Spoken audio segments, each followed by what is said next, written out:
Churchyard on this fine evening. It's been raining earlier, but it's ideal weather conditions now. We've got a bit of cloud cover to keep heating. There's quite a bit of insect life around, so we are hoping to see some of these flying mammals. I brought along some bat detectors. These are called heterodyne bat detectors, and they basically convert the ultrasonic sound of the bats that we can't hear into sounds that we can hear, the big sort of clicks and squeaks. They range from sort of £50 models up to this one that's about just under £300. They can be used with headphones, which is ideal, but obviously in a group we all want to hear, so we'll use them without the headphones. And it's by listening to the various clicks and squeaks that we can often make an assumption as to what species of bat that's actually flying around. But it's not just the sound. If you can actually get a sighting on them, which is why I brought me lamp, the combination of the way it flies and the habitat it's in, coupled with the sound, will give you a good idea of the type of bat species that we're likely to find. I suspect the bats we'll get tonight, we'll probably get 3 species here tonight. We'll certainly get pipistrelles, which is probably the smallest, most common bat, the one that you like to see in your garden. There's a possibility with the sort of trees we've got, we might get brown long-eared bat and possibly noctules. The best place for seeing bats, if you want an ideal bat night, is a combination of woodland, grassland and wetland. So fantastic place if you ever want to go, somewhere like Greasby Dams, Wentworth Lake, somewhere like that, really good. Pottery Ponds, place like that, really fantastic. And there you'll probably get up to 7 species of bats on a good night. Different bat species come out at different times. Some come out now, some will not come out until about 2 hours after sunset. We've also got, over in the far corner over there, we've got a moth trap. And again, what that is, it's basically a very powerful light that draws the moths into the light. They get caught up in, well, you'll see later, they get caught up in lots of old egg boxes, which provide them somewhere to sort of nestle. And towards the end of the night, they'll then either identify them or take them home and identify the species.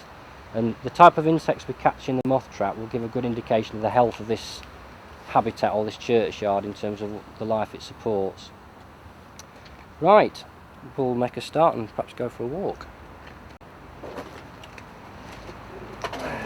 Buttons and a volume control, like that. If you set them on the frequency for about 40 to 50 kilohertz, has anyone got any keys in the pockets? Yes. And just jangle them. See, that's picking up, although you can hear the key jangle, and that's picking up the ultrasonic sound, which is slightly different. So you'll get vaguely, the bats will sound vaguely like that, but much more clicky. So the idea with the bat detector is, you'll get bats at 40 degrees, but that won't tell you what they are. As you track the bat round, you adjust it without looking, until you can hear it at its loudest, and then you can look and think, well, it's 60 kilohertz, and then you can compare it with a chart and get an idea of what type of bat it is. So that's one. One. This is the 1970s one, QMC bat detector. Again, you've got a dial there, it must be on about 45 out there.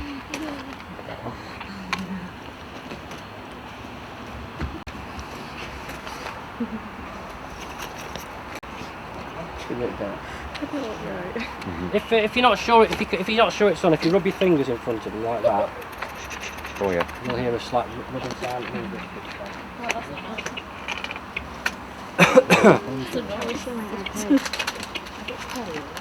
we should stop that. Right, I'll pop these in the car. We're going to walk up. And we're going to walk towards the Vicar's house because that's what Oh, you just on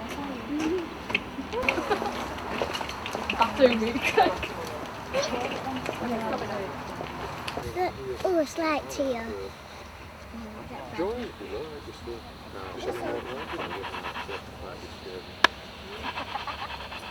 Right. No, it's that line, that's right.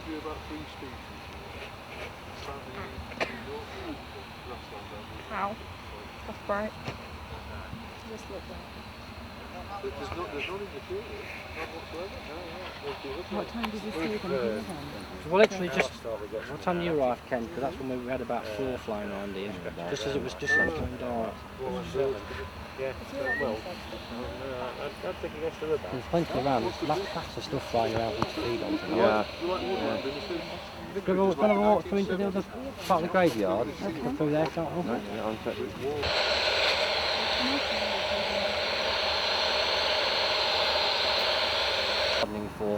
encourage them to your garden by planting the right sort of plants that bring in the insects and trying to provide habitat within your own roof space rather than trying to create sort of mini wooden boxes. Camera slide. It's so fickle, they're not sighted exactly right. It's a lighter slide.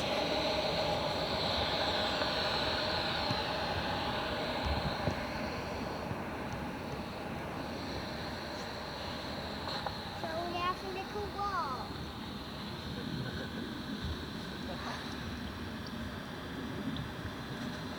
Definitely hear it? That's a pipistrelle. Just let that water dripping there. That's a good analogy. But that's just a flight noise, that, rather than a hunting noise.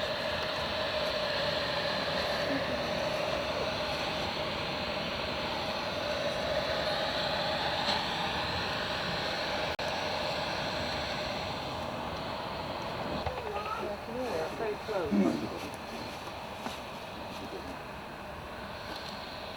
Is that because it's honed in on something? Yeah, because when there was loud as that, we'll probably do 10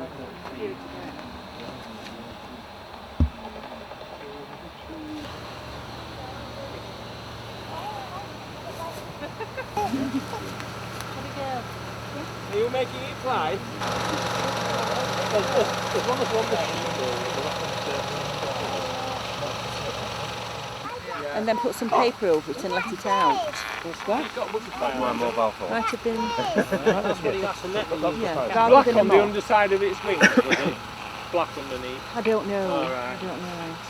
Mom, I can't see a moth. They're the ones that bite you, They see you. Yeah. Right. And what are the, Near water. what are the lights? I can't see a moth.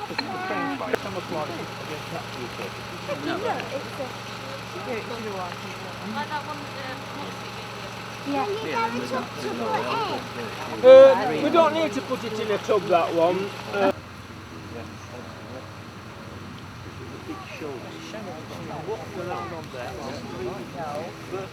Orange ladybird.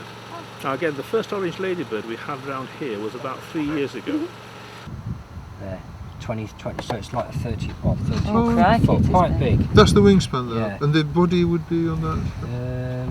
So if you give the body diameters on this. Guess they're smaller than a sparrow, really, aren't they? Oh, all of them. I mean, the only ones that look like, sometimes get mistaken for things like thrushes and things like nocturnes, because they've got quite a bulbous body, they can look a bit bird-like. But they're only then sort of this bit. Yeah, tiny. They are tiny. And then with They're- a wingspan. The thing that makes them look big is the wingspan. This is what I said about the horseshoe bats. They're the only British bat that right. hangs in a cartoon horror story manner.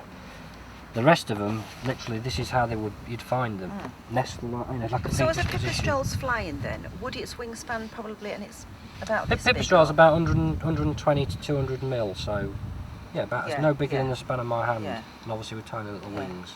Yeah. Well, that's an interesting word. Oh, echolocate. Yeah. I see, I've not come across The that. problem just is they don't keep just still long enough for you ultrasonic. to measure them, do they? No, they don't. Obviously, these are rare. These obviously been captured and had photographs taken. So basically, you've got to judge your identification on sound, on the way it moves, and also the time it comes out. That's something else I didn't mention tonight, but the different ones tend to have a preference when you like to see them, like emergence after sunset. So some are an hour after sunset, horseshoe bats, whereas others actually come out before. Some even come out in the day.